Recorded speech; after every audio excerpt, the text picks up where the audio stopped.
Hi hello అందరికీ నమస్తే అండి. అందరు ఎలా ఉన్నారు? మీరు అందరూ బాగుండాలని మనస్ఫూర్తిగా కోరుకుంటున్నాను. అలాగే ఈ రోజు రెసిపీ వచ్చేసి పెసలు కందిపప్పు తోటి పప్పుచారు అండి. ఎలా తయారు చేయాలి ఈ వీడియోలో చూపిస్తాను. ఇలా చూడండి, ముందుగా స్టవ్ మీద కడాయి పెట్టేసుకొని ఇందులో పెసలు అయితే వేసుకోవాలి.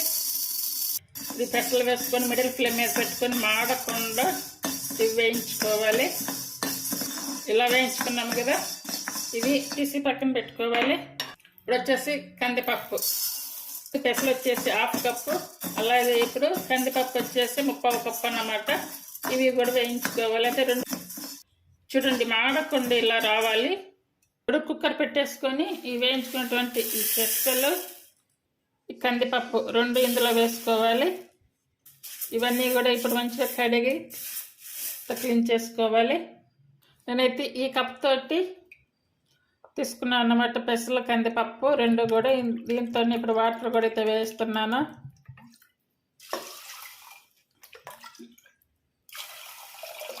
టూ అండ్ హాఫ్ కప్ అయితే వాటర్ వేసుకోవాలి. 1 స్పూన్ వరకు ఆయిల్ వేసుకోవాలి. అలాగే పచ్చిమిర్చి, ఈ పచ్చిమిర్చి వచ్చేసి 4 వేసుకోవాలి. టమాటా వచ్చేసి ఒక పెద్ద సైజు టమాటా అయితే కట్ చేసి వేసుకోవాలి. ఇప్పుడు బౌల్ ఒకటి తీసుకొని ఇందులో అయితే పెట్టేసుకోవాలి. చిన్న ఆనియన్స్, ఈ ఆనియన్స్ వేసుకోవాలి. అలాగే కట్ చేసిన టమాటా, అంటే పెద్ద టమాటా తీసుకున్న సగము పప్పులో వేసి సగం అయితే ఇందులో వేసాను అన్నమాట. అలాగే పసుపు మీద మూత కూడా ఒకటి పెట్టేసుకోవాలి. అలాగే ఇప్పుడు కుక్కర్ మూత పెట్టేసుకొని ఇప్పుడు విజిల్ పెట్టుకొని ఫస్ట్ విజిల్ అయితే ఫుల్ ఆన్ మీద పెట్టేసుకొని మిగతా విజిల్స్ అంటే తర్వాత ఒక 3 విజిల్స్ అయితే కంప్లీట్గా సిమ్ మీద పెట్టుకొని ఉడికించుకోవాలి. మంచిగా ఉడికిపోతుంది. చూడండి, ఇందులో కొంచెం సాల్ట్ అయితే వేసుకోవాలి. వీడియో ఆఫ్ అయ్యింది సాల్ట్ వేసేటప్పుడు. అలాగే టేస్ట్ సరిపడా సాల్ట్. పెసలు కూడా బాగా మెత్తగా అయిపోయాయి. ఈ పచ్చిమిర్చి కారం సరిపోతుంది కాబట్టి ఇంకా నేను కారం అయితే వేయలేదు. మీకు కారం కావాలి అనుకుంటే కనుక కారం వేసుకోవచ్చు. ఇప్పుడు ఈ పప్పు అంతా కూడా బాగా మెత్తగా ఇలా పప్పు కొద్ది పెట్టి వినుపుకోవాలి. నిమ్మకాయల సగం భాగం అంతా తీసుకొని ఇలా చింతపండు అయితే నానబెట్టి పెట్టుకోవాలంటే మనకి పప్పు సరిపడా తీసుకోవాలన్నమాట. ఈ ఉల్లిపాయలు ఇందులో వేసుకోవాలి. ఇప్పుడు ఈ చింతపండు రసం అయితే పోసుకోవాలి.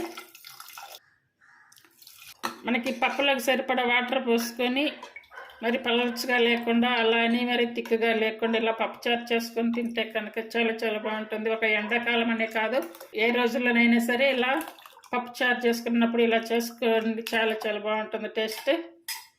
ఇప్పుడైతే పప్పు పెట్టుకోవాలి. పోపు కోసం స్టవ్ మీద కడాయి పెట్టుకొని 2 టేబుల్ స్పూన్లు ఆయిల్ అయితే వేసుకోవాలి. ఇప్పుడు ఆయిల్ వేడయింది కదా, ఇప్పుడు 1 స్పూన్ వచ్చేసి ఆవాలు, అలాగే 1 స్పూను జీరా, 2-3 ఎండుమిర్చి తీసుకొని వేసుకోవాలి. అలాగే కరివేపాకు, 5-6 వెల్లుల్లి తీసుకొని ఇలా కచ్చాపచ్చి చేసుకొని వేసుకోవాలి. అలాగే సన్నగా కట్ చేసుకుని చిన్న ఆనియన్ ఒకటి, అలాగే ఇంగువ, ఇవన్నీ కూడా మంచిగా వేయించుకోవాలి.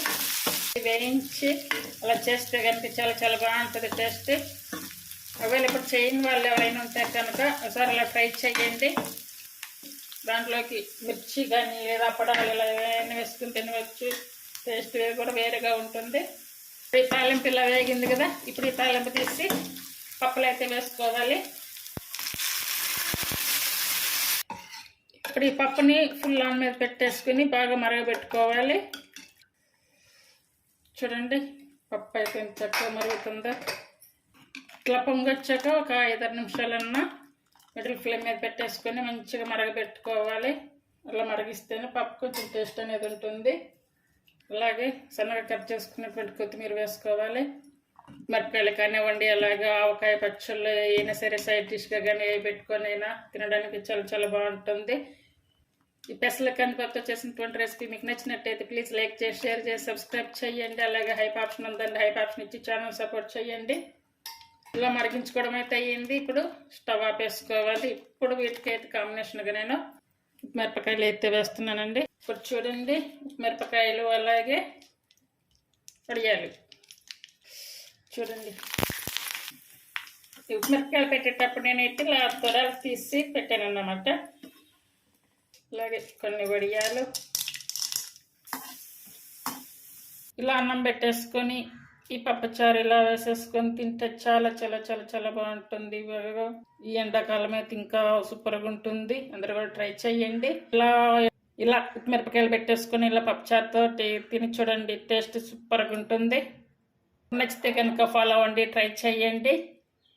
Thank you for watching.